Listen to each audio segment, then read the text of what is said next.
राज्य सरकारने जिल्हा मध्यवर्ती सहकारी बँकांच्या नोकर भरतीबाबत एक महत्त्वपूर्ण निर्णय घेतलाय।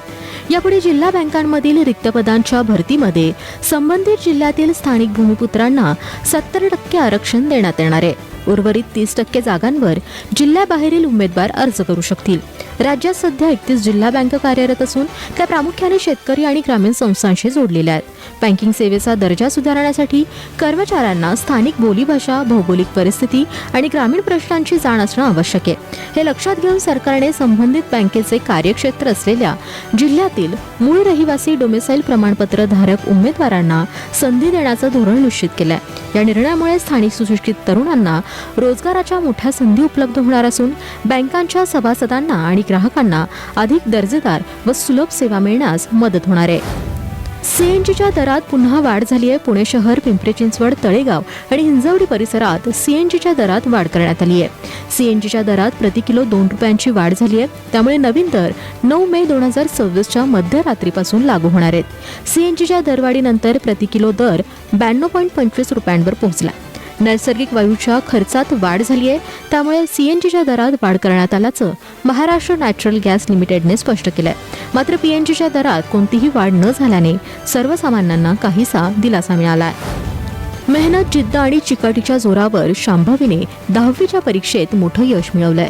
लहानपणी आजारपणामुळे ऐकण्याची क्षमता गेल्याने केवळ ओठांच्या हालचालींवरून शिक्षण घेत शांभवीने 10वीच्या परीक्षेत तब्बल 94.2% गुण मिळवत यश संपादन केलंय।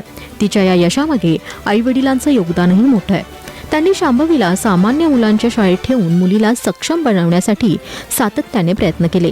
शांभवीने देखील हार न मानता शिक्षक आणि पालकांच्या मदतीने लिप रीडिंग अर्थात ओठांच्या हालचाली समजून अभ्यास करण्याची पद्धत आत्मसात केली। वर्गात शिक्षक काय शिकवतात हे त्यांच्या चेहऱ्यावरील भाव आणि ओठांच्या हालचालींवरून समजून घेत नियमित सराव, अभ्यासातील सातत्य आणि सकारात्मक दृष्टिकोन यांच्या जोरावर शांभवीने हे यश मिळवलंय। अष्टविनायक विकास आराखड्याअंतर्गत तसेच पुरातत्व विभागाच्या मार्गदर्शनाखाली सुरू असलेल्या जतन, संवर्धन आणि दुरुस्ती कामाच्या पार्श्वभूमीवर मोरगावचे श्री मयुरेश्वर, थेऊरचे श्री चिंतामणी आणि सिद्धटेकचे श्री सिद्धिविनायक मंदिर रविवारी 10 तारखेपासून सुमारे महिनाभरासाठी भाविकांसाठी बंद राहणार आहे। साधारण 9 जूनच्या कालावधीत ही मंदिरे पूर्णपणे बंद ठेवण्यात येणार असल्याची माहिती पुरातत्व विभागाने दिली आहे। विभागाकडून मंदिराचा मुख्य गाभारा आणि सभामंडप यांचे पौराणिक स्वरूप जपत सुबक दगडी बांधकामाद्वारे संवर्धन करण्यात येणार आहे। या कामादरम्यान भाविकांची मोठ्या प्रमाणातील उपस्थिती कामात अडथळा निर्माण करू शकते। तसेच कामाचा कालावधी वाढण्याची शक्यता असल्याने मंदिरे तात्पुरता बंद ठेवण्याचा निर्णय घेण्यात आला आहे। पश्चिम बंगालमध्ये भाजपचे सुवेंदू अधिकारी मुख्यमंत्री म्हणून शपथ घेणार आहेत।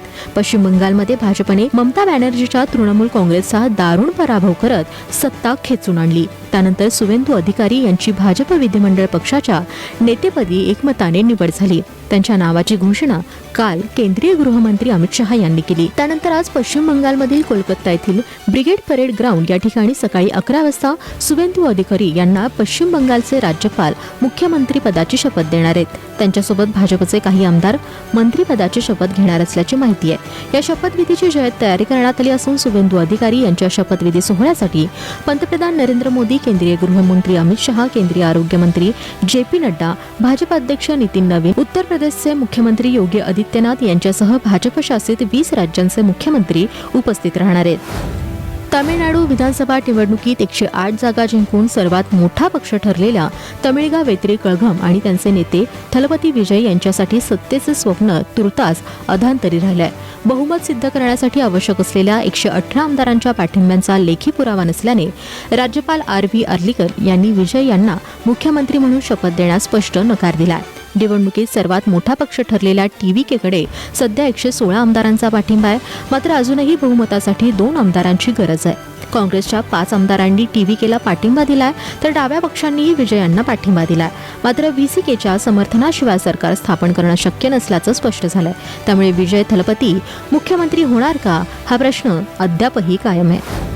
अर्जेंटाहून निघालेल्या MV होंडियस या डच जहाजांवर हंता व्हायरसचा संसर्ग पसरल्याने जागतिक आरोग्य यंत्रणा सतर्क झाल्यात। या जहाजावरील काही प्रवाशांचा मृत्यू झाल्याने जगभरात भीतीचं वातावरण निर्माण झालंय। या जहाजावर आतापर्यंत 8 संशयास्पद रुग्ण आढळले असून त्यापैकी 5 जणांना हंता व्हायरसची बाधा झाल्याची पुष्टी झाली आहे, तर यात 3 जणांचा मृत्यू झाला। मात्र जागतिक आरोग्य संघटनेने ही स्थिती कोविड सारखी महामारी नसून नागरिकांनी घाबरून जाण्याची गरज नाही असं स्पष्ट केलंय।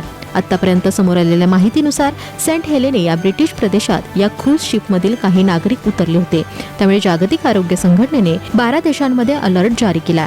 हा विषाणू प्रामुख्याने उंदराच्या विष्ठी, लाळ किंवा लघवीच्या संपर्कात आल्याने पसरतो। याची सुरुवातीची लक्षणे ताप, अंगदुखी असतात, मात्र स्थिती बिघडल्यास फुफ्फुसांमध्ये द्रव साचून श्वास घेण्यास अडथळा निर्माण होतो। अमेरिकेचे आंतरराष्ट्रीय व्यापार कोर्टाने डोनाल्ड ट्रम्प यांनी लावलेले 10% टॅरिफ 1974च्या व्यापार अधिनियमाच्या कलम 122 नुसार कायदेशीरदृष्ट्या योग्य नाहीये। या कारणामुळे ते रद्द करण्यात आल्याचं कोर्टाने म्हटलंय। डोनाल्ड ट्रम्प यांनी 24 फेब्रुवारी 2026ला जगभरातून आयात केल्या जाणाऱ्या वस्तूंवर 10% टॅरिफ लावलं होतं।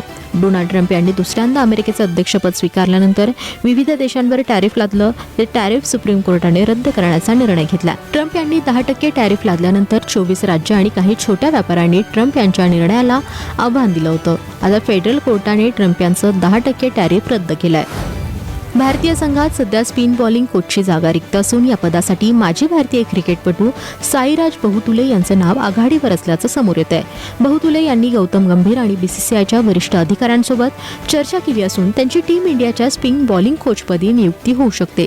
सध्या साईराज बहुतुले IPL 2026 मध्ये पंजाब किंग्स संघासोबत स्पिन बॉलिंग कोच म्हणून कार्यरत आहेत। यापूर्वी 2024 मध्ये श्रीलंका दौऱ्यावर त्यांची भारतीय संघाच्या अंतरिम गोलंदाजी प्रशिक्षकपदी नियुक्ती करण्यात आली होती, मात्र त्यानंतर त्यांना कायमस्वरूपी संधी मिळाली नव्हती।